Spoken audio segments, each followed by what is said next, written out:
සුබ දවසක් ඔයාලට.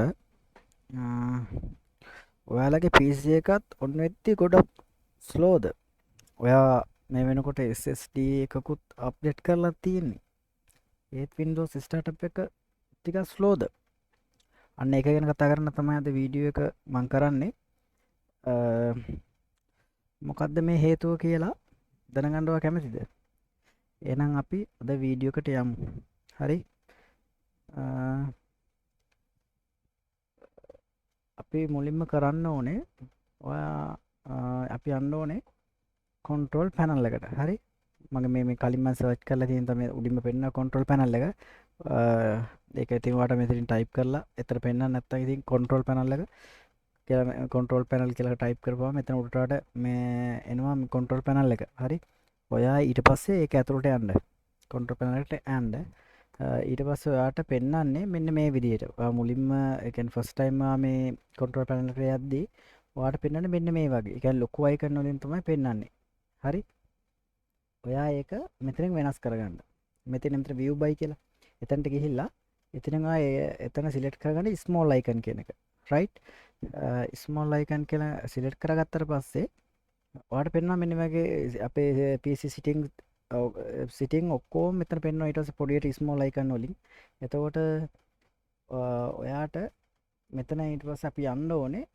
ඔයාට මෙතන හොයාගන්න පුළුවන් ඊට පස්සේ මේ power option කියලා එකක්. හරි. power option කියලා මෙතන තියෙනවා මේ සෙට් එකේ එක්කෝ මගේ දැන් මේ පළවෙනිම මේ ලිස්ට් එකේ තියෙනවා නැත්නම් මේ දෙකේ වෙන්නත් පුළුවන් තුනේ වෙන්නත් පුළුවන් හතර වෙන්නත් පුළුවන් වගේ මේ කොහේ හරි වගේ PC එකේ පෙන්නයි මගේ දැන් මේ මගේ මෙතන පෙන්නන්නේ මගේ කියන මේ පළවෙනි ලිස්ට් එකේ තියෙන power option කියලා ඔයාගේ බලලෙල කොහේ හරි කොතන තියෙන්නේ power option එකට යන්න ඔයා. හරි.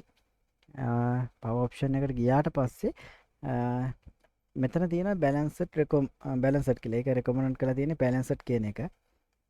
ඊට පස්සේ තියෙනවා මෙතන high performance තියෙනවා. ඊට පස්සේ high additional panels කියන එක යට තියෙනවා my custom plan එක අපිට හදා ගන්න පුළුවන්. ඒක power saver තියෙනවා. ඊට පස්සේ ultimate performance කියලා තියෙනවා. හරි. එතන ගොඩක් තියෙනවා මෙතන මේ එක දේවල්. හරි. ඊට පස්සේ ඒවා අපි chain plan setting ඒ විදිහට ඒවා වෙනස් කරගන්නත් තියෙනවා. ඔයා ඒවා වැඩක් නැහැ. අද අපි මේ වීඩියෝ කතා කරන්නේ ස්ටාර්ට්අප් එක ගැන. ඊට පස්සේ ඔයා මෙතන මේ ඒක දාගන්න high performance කියන එකට. හරිද? high performance කියන්නේ මේ මෙහෙම සීන් එකක් තියෙනවා. හරි. ඔයා laptop user කෙනෙක් නම් ඒ කියන්නේ ඔයා පාවිච්චි කරන ඔයා දැන් පාවිච්චි කරන laptop එක ගන්න මෙතෙන් දර පොඩි ගැටලුවක් එනවා. ඒ කියන්නේ මෙතන අපි high performance දැම්මට පස්සේ ඔයාගේ බැටරිය ඉක්මනට බහින්න ගන්නවා. ඒ කියන්නේ ඒක හේතුව තමයි high performance දැම්මට පස්සේ ඔයාගේ CPU එක ගොඩාක් use කරනවා. ඒ කියන්නේ high performance දැන් මේකේ කෙලින්ම වචනේම තියෙනවා high performance කියලා. ඔයාගේ PC එක ඒ කියන්නේ ඔයාගේ laptop එක high perform කරද්දී CPU එක ගොඩක් use කරනවා. එතකොට ඔයාගේ බැටරි life එක පොඩ්ඩක් අඩු වෙනවා. හරි. ඔයාට බැටරිය සම්බන්ධව ඔයාට ගැටලුවක් තියෙනවා නම් ඔයා මේ high performance කියන දාන්න එපා. high performance කියන එක දාගන්න එපා. ඔයා එකට බැලන්ස්ඩ් කියලා තියෙන එකම තියාගන්න. ඔයාට බැටරිය ගැන ගැටලුවක් තියෙනවා නම් සාමාන්‍ය desktop userලා නම් ඔය කිසි ගැටලුවක් වෙන්නේ නැහැ. high performance කියන එක දාගන්න. හරි. ඊට පස්සේ ඔයා යන්න ඕනේ ඒක දාගත්තට පස්සේ මෙතන උඩම තියෙන choose what the power button do කියලා. හරි. ඔයා ඒකට යන්න. choose what the power button do. හරි. right. ඔයා ඒකට යනවා ඊට පස්සේ. ඒකට ගියාට පස්සේ ඔයාට මෙතන තියෙනවා මේ ඉන්ටර්ෆේස් එකේ පෙන්නලා තියෙනවා මෙහෙම. හරි. when I press the power button කියලා. හරිද? ඒව ඔයාට කිසිම එකක් ඔයාට දැන් අද මේ වීඩියෝ එකට අපිට මේ දේවල් කිසි දෙයක් අදාළ වෙන්නේ නැහැ. හරි. ඒව අපි ඒ සම්බන්ධ වෙන වීඩියෝ එකකින් කතා කරමු. හරි.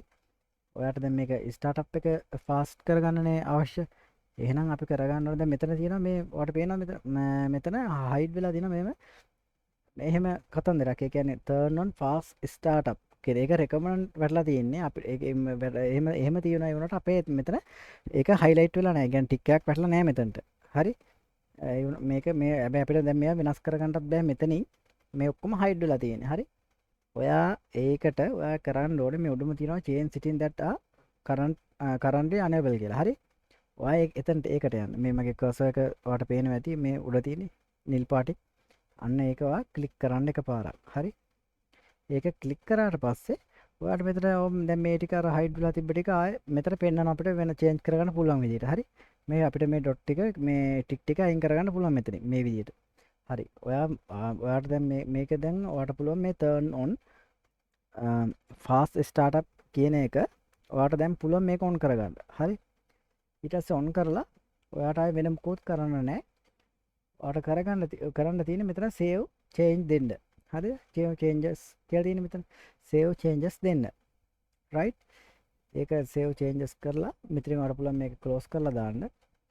close කරලා දාලා ඔයාගේ මැෂින් එක ඔයාගේ ස්ටොප් එක ඔයාගේ ලැප්ටොප් එක ඔයා power off කරලා හෝ නැත්නම් රීස්ටාර්ට් කරලා. හැබැයි රීස්ටාර්ට් එකේදී නම් පොඩ්ඩක් ස්ලෝ වෙයි.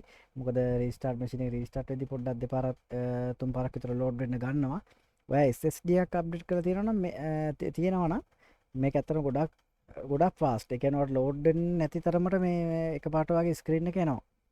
ඔයා හොඳ SSD එකක් යූස් කරනවා නම් සාමාන්‍ය HD hard එකක් වගේ HDD hard එකක් වගේ නම් ඉතින් ටිකක් ස්ලෝ වෙනවා. නමුත් අර කලින් ඔයා යූස් power startup වුණාට වඩා ස්ටාර්ට්අප් එක සාමාන්‍යයෙන් තරමක් දුරට ස්පීඩ් වෙනවා.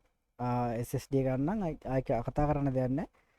හොඳ බ්‍රෑන්ඩ් හොඳ SSD එකක් ඔයා යූස් කරනවා නම් අනිවාර්යෙන් ක්ෂණිකව ඒ කියන්නේ ඔයාගේ ලෝඩින් ස්ක්‍රීන් එක වලට පෙන්වන්නේ සාමාන්‍ය අර සර්කල් එකක් ඔය කරකින් ඒක වලට පෙන්වන්නේ නැති වෙයි බොහෝ දුරට. ඕක තමයි ඉතින් අද අපි කතා කරේ. ඒ කියන්නේ මේ ලොකු දෙයක් නෙමෙයි. ගොඩක් අය දන්නවා ඉතින් මේ මොකද්ද කියලා. දන්නේ නැති අයට තමයි වීඩියෝ එක කරේ. මම හිතනවා ගොඩක් වැදගත් වෙයි කියලා නොදන්න අයට. රයිට්. හරි එහෙනම් අපි වෙන දවසක වෙනම වීඩියෝ එකකින් හම්බ වුණා අය. පොඩි සබ් එකක් දෙන්න. ඉතින් මම අලුතෙන් මගේ මේ channel එක පටන් ගත්තේ. subscribe කරලා like එකක් දාලා වැඩ තියෙනවා නම් අඩුපාඩු තියෙනවා නම් ඒවත් අනිවාර්යෙන් අඩුපාඩු නම් සෑහෙන්න ඇති. හරි ඒවත් මම බාර ගන්නවා කමෙන්ට් ලිස්ට් එකේ කමෙන්ට් වල දාන්න ඒකත්. හරි එහෙනම් අපි වෙනම දවසක ආය හම්බෙමු. හැමෝටම සුබ දවසක් වේවා.